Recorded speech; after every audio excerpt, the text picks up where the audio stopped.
Perkenalkan Bapak Ibu, nama saya Sandi Rawan dari Angkatan 9, Kelompok 2, NDH 9. Hari ini saya akan berbagi pengalaman saya learning journal tentang asinkronus bersama kelompok 2 yang berjumlah 10 orang. Kami berdiskusi lewat Zoom meeting tentang tugas kelompok. Yang pertama adalah reshaping berakhlakologi. Sebenarnya ini adalah tugas tambahan, tugas lanjutan dari tugas hari sebelumnya, yaitu mengevaluasi dan membandingkan praktek berakhlak di tempat masing-masing peserta bekerja, lalu memilih yang paling sesuai. Kebetulan setelah berdiskusi saya mendapatkan nilai adaptif di saya harus mendeskripsikan nilai adaptif yang dilakukan oleh ASN di kantor tempat saya bekerja, yaitu di Dinas Bina Marga dan Penataan Ruang Provinsi Jawa Barat. ASN di lingkungan kerja saya dituntut untuk mampu menyesuaikan diri dengan perkembangan regulasi, kebijakan, maupun teknologi yang terus berkembang. Dalam konteks pembangunan infrastruktur jalan dan jembatan, adaptabilitas tercermin dalam penerapan sistem informasi geografis, penggunaan teknologi konstruksi ramah lingkungan, hingga pemanfaatan digitalisasi dalam manajemen proyek dan pekerjaan administratif. Selain itu, adaptif juga berarti mampu merespons kebutuhan masyarakat yang dinamis, seperti meningkatnya kebutuhan akan aksesibilitas wilayah baru maupun peningkatan standar keselamatan infrastruktur, baik jalan maupun jembatan.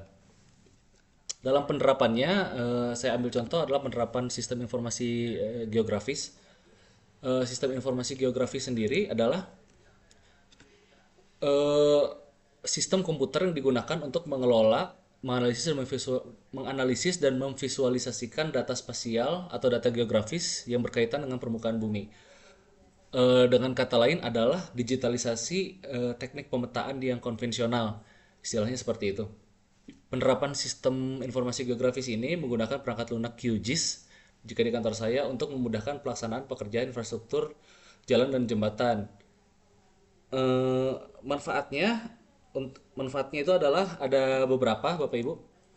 Manfaatnya adalah inventarisasi jalan dan jembatan, yaitu membuat basis data spasial untuk seluruh jaringan jalan nasional, provinsi, kabupaten kota maupun jalan tol, menyimpan informasi atribut atau dimensi, contohnya panjang jalan, lebar jalannya, kondisi permukaan, kelas jalan, dan volume lalu lintas. Yang kedua, manfaatnya adalah untuk perencanaan dan prioritas pemeliharaan jalan dan jembatan, yaitu untuk membuat peta prioritas pemeliharaan berdasarkan analisis kondisi jalan dan intensitas lalu lintas untuk menentukan urgensi perbaikannya.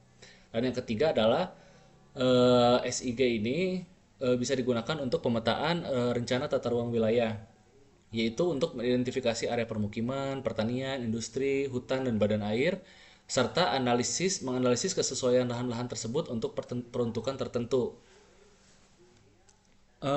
Saya merasa dengan bersikap adaptif di dalam lingkungan kantor saya, Dinas Bina Marga dan Penataan Ruang Provinsi Jawa Barat dapat memastikan bahwa program pembangunan selalu relevan dan sesuai dengan tuntutan zaman.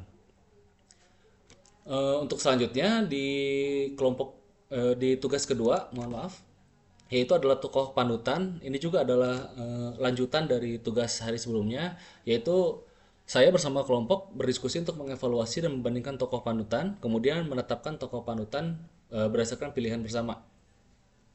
Setelah berdiskusi panjang lebar, kami menentukan bahwa tokoh yang akan kita angkat adalah Bapak KDM atau Kang Deddy Mulyadi, yaitu Gubernur Jawa Barat. Dan setelah dilakukan spin wheel, saya mendapatkan kesempatan untuk memberikan deskripsi nilai-nilai berakhlak yang Bapak KDM miliki, yaitu adalah nilai loyal. Nilai loyal ini nampak dari dedikasi Bapak Deddy Mulyadi untuk terjun langsung dalam kegiatan yang memberi manfaat bagi masyarakat. Contohnya menertibkan area publik agar lebih tertata, serta memberikan fasilitas dan program gratis bagi para pelaku UMKM. Loyalitas ini menunjukkan komitmennya bahwa kepentingan masyarakat itu harus selalu menjadi prioritas utamanya. Nilai loyal juga terlihat dari kesetiaan Bapak Deddy Mulyadi terhadap rakyat dan tanah kelahirannya, tercermin dari komitmennya memperjuangkan kepentingan rakyat kecil dengan membangun dan memajukan desa-desa di Jawa Barat. Ia selalu menaruh kepentingan masyarakat di atas kepentingan pribadinya, sesuai dengan visinya sebagai Gubernur Provinsi Jawa Barat, yaitu lembur diurus, kota ditata. Cukup sekian pemaparan learning journal saya untuk hari ini. Mohon maaf apabila ada salah-salah kata. Wabillahi taufiq wal hidayah. Wassalamualaikum warahmatullahi wabarakatuh.